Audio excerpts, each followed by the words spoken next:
Anyone whose future year has been tempered, after this series, there shall be a restoration in the name of Jesus. Let's open our Bibles to Genesis 25 from verse 27. And the boys grew. And the boys grew. And Esau was a cunning hunter. Esau was a cunning hunter. A man of the field. A man of the field. And Jacob was a plain man. And Jacob was a plain man. Dwelling in tents. He dwells in tents. And Isaac loved Esau. Isaac loved Esau. Because he did eat of his venison. Because he did eat of his venison. Now hear this. Any father that receives venison from children, the tendency of that father to love those children is always there. If you hear me say, I hear you. For every man that is called of God, there is something God deposited in him. And the ability for the man to transfer it to anyone he desires is always in him.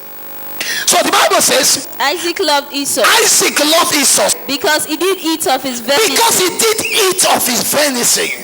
Yes. But Rebekah loved Jacob. But Rebekah loved Jacob.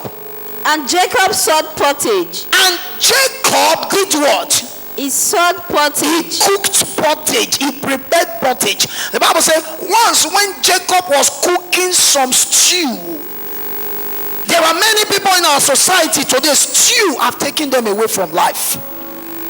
There are many brothers in our society today, stew made them to engage the wrong lady. There are many sisters in our society today, stew made them to leave the right man. Stew. He don't stew. He stew.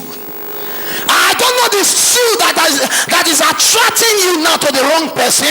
I don't know the stew now that is making you to say what you are not supposed to say, agree to what you are not supposed to agree, accept what you are not supposed to accept. I want you to know somebody ate stew in the past, and I will show you what happened to him. So look that stew where and ask yourself, this stew and my future, which is more important? I told you, sisters, and I want to repeat, if you leave a man that has vision and you run after a man that has television, in no distance time, that man that has vision, you will be watching him in the television of the man you run after. Once when Jacob was cooking some stew, Esau came in from the open country, famished. And Esau said to Jacob, feed me. Feed me. I pray thee. I beg you. With that same red pottage. For I am hungry. Therefore was his name called Edom. He said to Jacob, quick, let me have some of that red stew. I am famished. That is why he was also called Edom.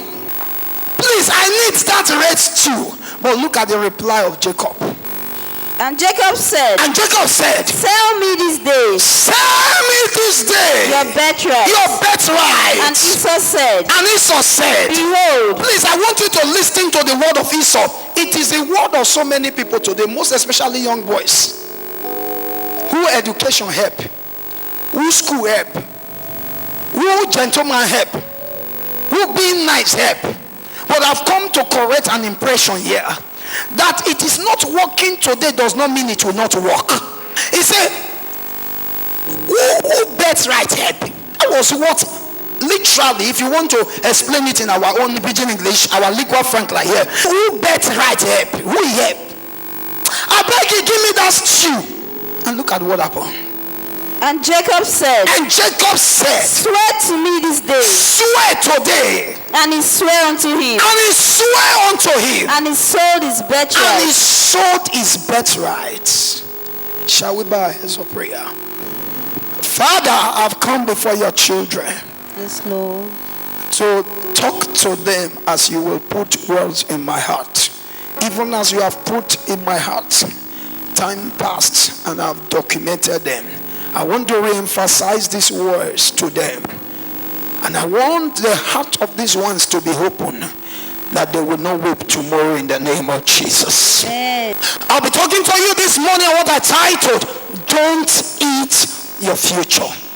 Permit me to quickly say some certain things concerning where we've read. The Bible where we read told us about two brothers, Esau and Jacob. Lo and behold, Esau was the eldest. And as far as life was concerned, Esau had so many privileges. And one of his privileges was his birthright. Now hear me. There are things you can't buy from the market, and there are things you can't beg man or beg God to give to you.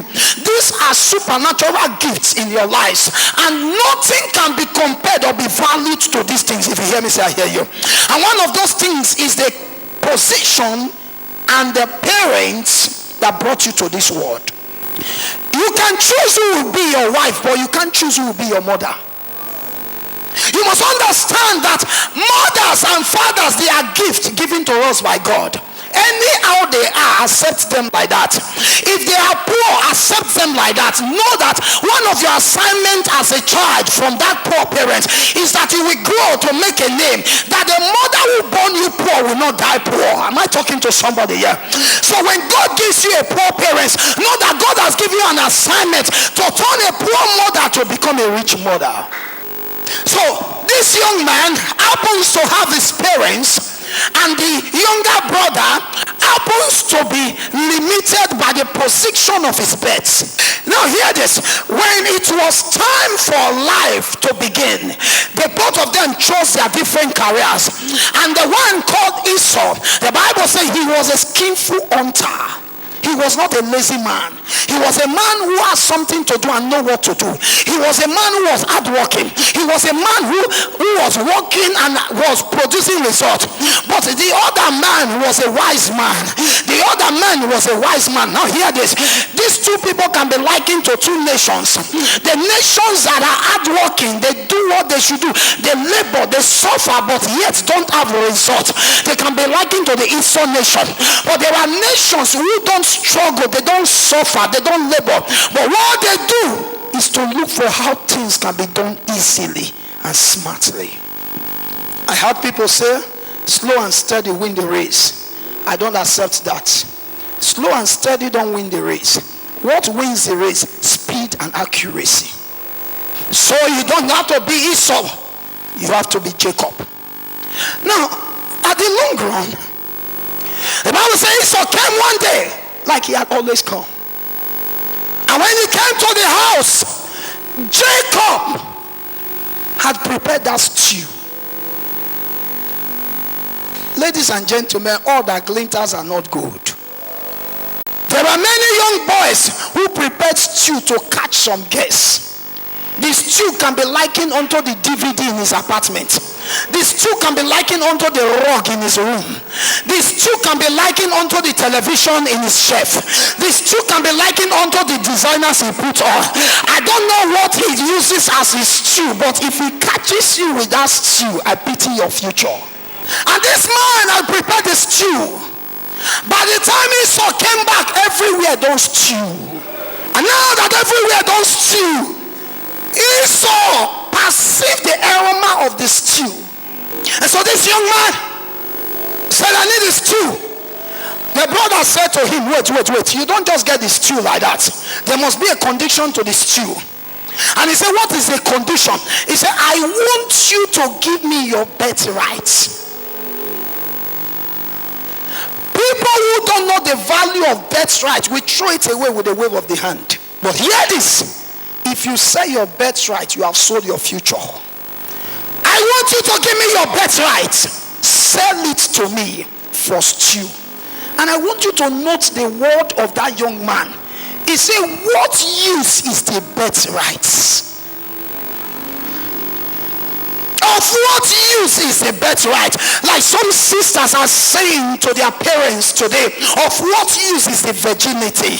Like some sisters are saying to their mothers today, of what use is my virginity? Why don't you allow me enjoy my life? Why don't you allow me flesh? Why don't you allow me show up as a girl? Of what use is the virginity? But I've come to let you know that whenever you do what you are not supposed to do at the wrong time, it reduces your value. How people meet you will determine how they will value you. Let me tell you the truth. No matter how clean is a Tokumbo car, it cannot be compared to a direct brand new car. Is somebody here with me? There is something about tearing the nylon. There is something about celebrating the first use. Is somebody here with me? So people have said, what use? And they've sold it. Anything you accept on earth, heaven stamps it. Esau said to Jacob, of what use is the birthright?